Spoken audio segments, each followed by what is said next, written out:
The first business lesson I learned was actually when I was 17 years old and I got grounded to pick up walnuts because I was sneaking away to see my girlfriend.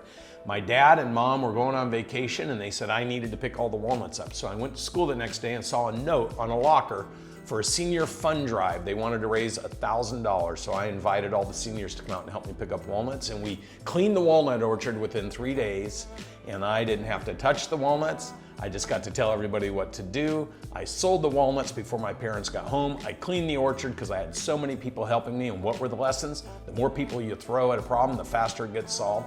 Price is only an issue in the absence of value. The value was the parents helping their kids for their senior class.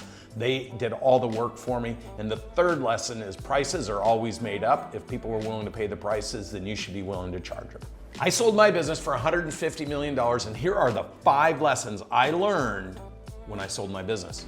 Lesson number 1, be careful who you sell to. You're not always going to want to be trapped working with certain people just because they paid you money.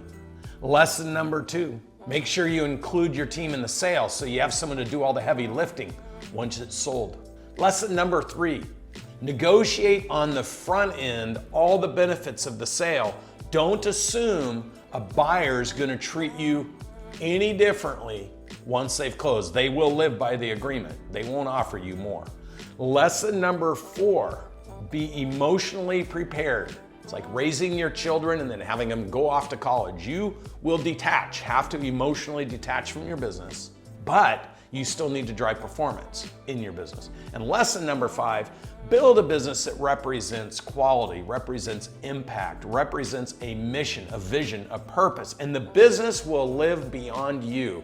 And it'll be something you can be full of pride about 10 years down the road when your business is still there doing what you established it to do, its purpose, its mission, its vision, with people who still love doing it. My favorite lesson from my favorite book. Well, obviously Grant Cardone is my business partner. My favorite lesson is the concept of the 10X rule, which is whatever you're thinking about, whatever you think you want to accomplish, 10X it, because you're gonna work hard anyway. You might as well work 10X harder and 10X smarter to get to your goals and objectives. Most people that I meet that accomplish their goals wish they had thought bigger and created more activity and did more.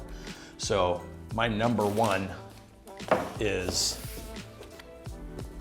the 10X rule. The most important lesson I've learned from my business partner, mentor, and dear friend, Grant Cardone himself, is small thinking will always get small results. So it's real simple, right? It's math. If you are thinking small and you achieve it and you feel like you've arrived, then you didn't really stretch yourself as far as what you're capable of doing. So think bigger, push harder, and be more innovative in your approach of how to get there.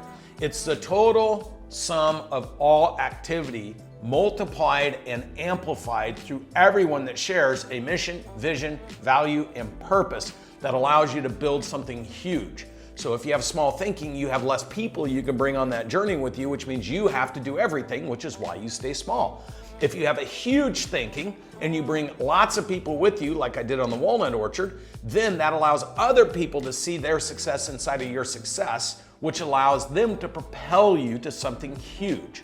Small thinking always gets small results. Huge thinking allows others to help you achieve and attain that goal by propelling that vision forward. If I could have a dinner with anybody that's dead or alive, the person I would like to spend time talking to is actually Warren Buffett.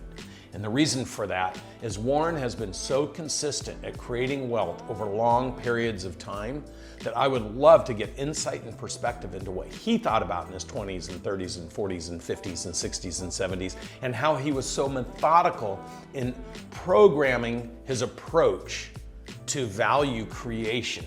I would love to have that conversation with him, and I'd love to learn from him on exactly how he went through that process. My biggest lesson from Warren Buffett is that at 27 years old, he was worth $10 million. At 47 years old, he was worth $75 million. And at 53 years old, he was worth $350 million. Those are actual hard numbers from his period of time.